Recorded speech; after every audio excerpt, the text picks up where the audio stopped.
race is underway. It's a AAA Insurance 200. The green flag has flown.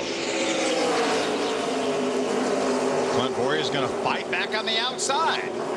Oh, it'll get a little. Oh, hard and hard. That's going to cause a crash. Clint Bowyer into the wall hard. The 77 into the wall hard. And we don't get done with the first lap, and already there's a 60 of Jack Sprague, a point contender, also involved. Sprague had dropped to 6 in the points.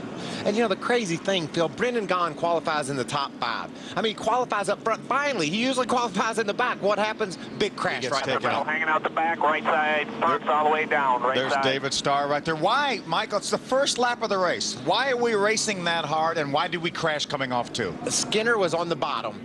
He wanted to lead. We know Skinner's mentality. He wants to lead every lap. Clint Bowyer saw a chance to hang with him, get a run on the outside. It just got Skinner loose. Quite a bit of right front end.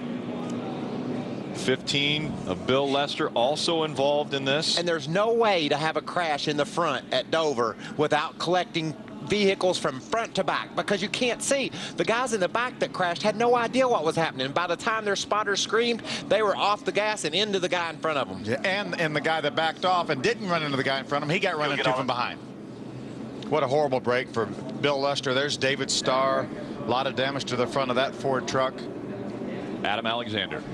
And Brendan Gaughan has brought his Chevrolet to pit road, battered and beaten, as you would imagine. He came on the radio, said there's a lot of damage.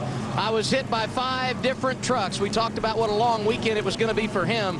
Perhaps a short night here in Dover for Brendan Gaughan, Ray.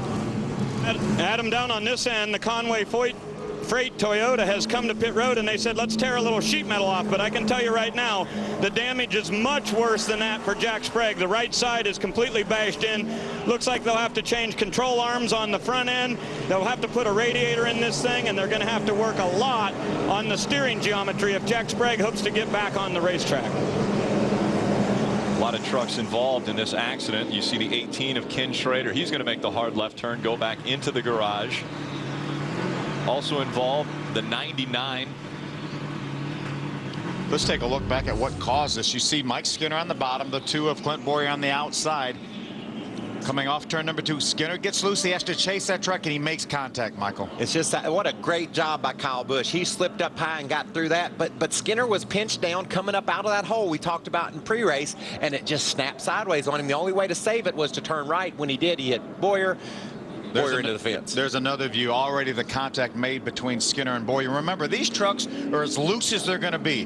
They just got done qualifying. They're full of fuel. They got all that weight in the rear. They think these trucks are going to get tighter, so they're as loose as they're going to be. Skinner got a little loose on the bottom, trying to race Clint Bowyer for the lead. Skinner is he's very much used to diving down into turn 1, clearing the guy, and leading the race. And that's what he tried to do there. Only problem was Clint Bowyer got a better run on the outside, and Skinner's responsible for his truck. Watch him get sideways right here.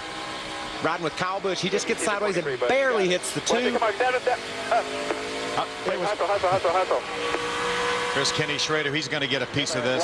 Right in front of, slow down. Yeah, made contact with the 15 of Bill Lester and the inside wall. And that's when something happens here at Dover, more than likely, you're going to hit the inside wall.